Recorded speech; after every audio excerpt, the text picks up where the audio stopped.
What is petty theft? Have you ever wondered what constitutes petty theft?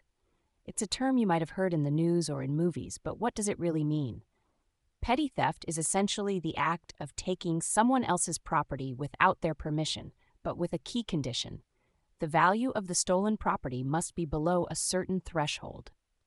This threshold varies by state, but generally it's set below $1,000. For example, in California, if the stolen property is worth $950 or less, it's considered petty theft. One of the most common forms of petty theft is shoplifting. This is when someone takes merchandise from a store without paying for it, often by hiding items in their pockets or bags. But it's not just limited to shoplifting.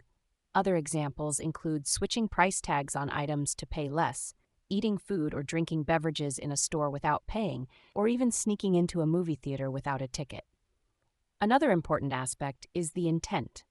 To be charged with petty theft, you must have intended to permanently deprive the owner of their property.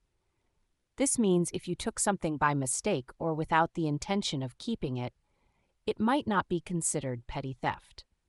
The consequences of petty theft can vary. Typically, it's a misdemeanor, which can result in up to 6 months in county jail and a fine of up to $1,000.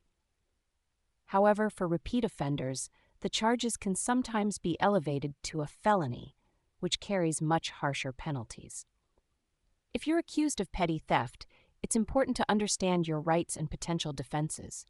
You might argue that you didn't intend to steal the property, or that you had permission from the owner. Working with a defense attorney can help you navigate these complexities and potentially reduce or dismiss the charges.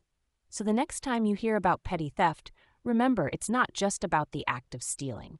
It's also about the value of what was taken and the intent behind it.